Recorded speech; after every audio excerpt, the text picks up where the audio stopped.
There have always been a certain percentage of people in any society who want to have one theory to explain everything, or at least everything they care about.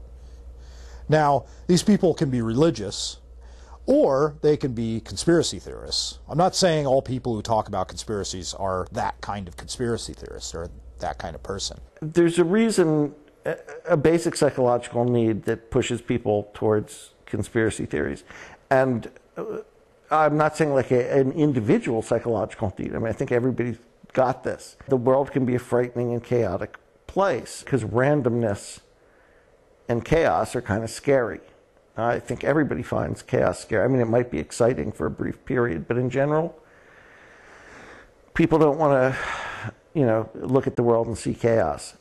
I think that impulse is why religion is almost, or has been almost universal. It can be very comforting, I guess, psychologically to say, oh, well, there's this secret group of X who control things and stuff. Cavemen or whoever was around 15,000 years ago. I mean, you want to think that there's a reason that that Og got struck by lightning, and that whoever the crops grew one year and didn't grow the next year. Well, there's got to be some somebody making that decision, some authority figure, because otherwise, how can you plan for anything if the world is completely random events? So I think that's a basic impulse. They both believe in the positive action of things or forces that are unseen.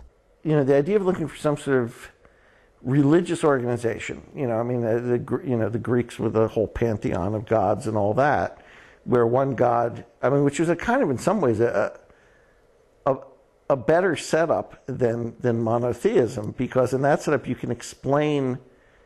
You don't get questions like, why does God allow suffering? Because you have one God had this interest and did this to the humans to provoke the other God because they were having a conflict.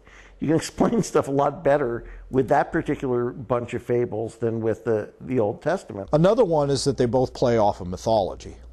Well, one of the purposes of myth is to deeply connect and explain otherwise ineffable aspects of human personality. Modern life is chaotic in different ways than caveman life or, rural 19th century life. Again, I'm sure there were things that people had conspiracy theories about prior to the Kennedy assassination. But that was the event, that's clearly the turning point, the origin point for modern conspiracy thinking. And I was walking to a class, and the first thing I saw was walking down the hall, every single person I saw was crying. So I wasn't sure what it was until I got to the quad area, and in those days we had little transistor radios, and of course when they were all tuned into one station, it was a pretty incredible audio experience. You get 200 in Dallas, Texas, 3 shots were fired at President Kennedy's motorcade in downtown Dallas. Important bulletin. President Kennedy was given blood transfusions just a few moments ago at Parkland Hospital in an effort to save his life. From Dallas, Texas, the flash, apparently official, President Kennedy died at 1 p.m. Central Standard Time, 2 o'clock Eastern Standard Time, some 38 minutes ago. In fact, there's a good friend of mine who's very intelligent, where I brought up he was an economics major, so intelligent but maybe doesn't have great judgment. But anyway, I brought up JFK, and he asked me, well, wait, why are you even bothering to talk about this? They knew that only a certain percentage of people would even pay attention to whether it was a conspiracy or not, or even care that much. It was the first time I think I really felt fear, an immense fear, because we were always fearful of the Cold War anyway. Here's the patented, so the door doesn't fall down. Gotta get a shot of that. All right. All right, so explain to me what we have here. Well, we got everything. All these boxes down here. I'll pull a couple out for you here. Take a look. Books, tapes, interviews, other things. A lot of the FOIA requests. Let me grab autobiographics. I Led 3 Lives, the book that Oswald literally molded his life around. Or his Death of a President. This was just a reprint. They just covered. I got a lot of copies of affidavits and things like that. These were obtained by me way before they even got into book forms and things like that. And they'd say, "What subject are you looking for?" And I'd say, "Anything to do with JFK." And boy, you'd be surprised the looks on their faces. It's like, you know, you're from another planet. Try doing that when you were 12. Right after President Kennedy was killed, the Dallas police arrested a man named Lee Harvey Oswald.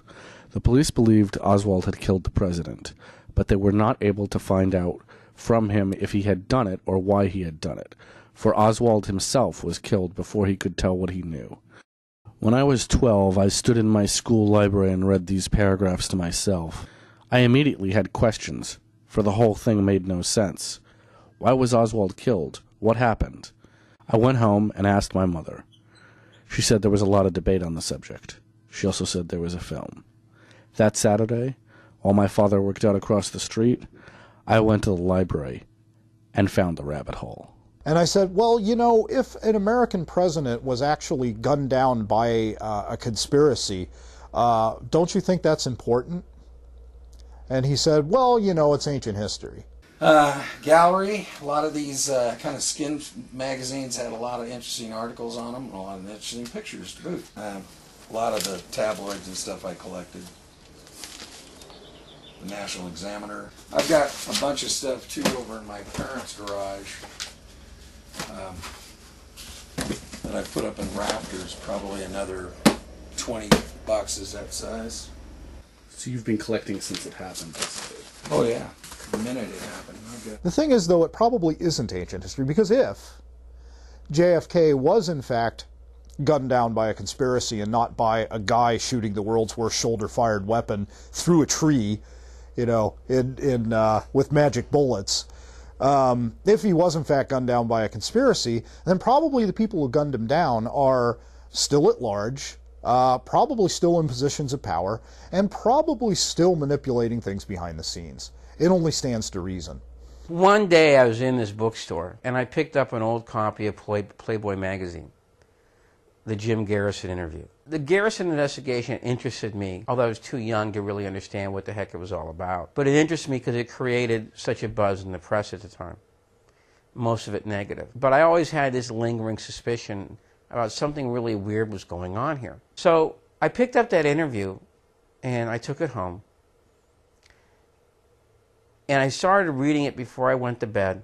It's a very long interview. It's the longest interview Playboy ever printed. I ended up reading it till 3 o'clock in the morning. It was so interesting. It was like reading Shakespeare by lightning. When I got done reading that interview, I said, wow, this guy was really onto something.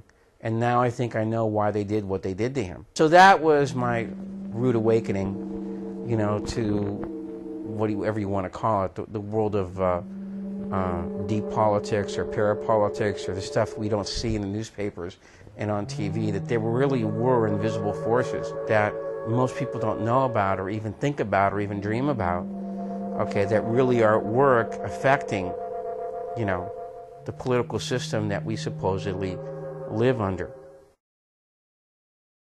JFK's head went back instead of forward. I mean, it's on film. Does it every time? Yeah, every time you look at the film, the head goes back. Kind of makes you think about conspiracies.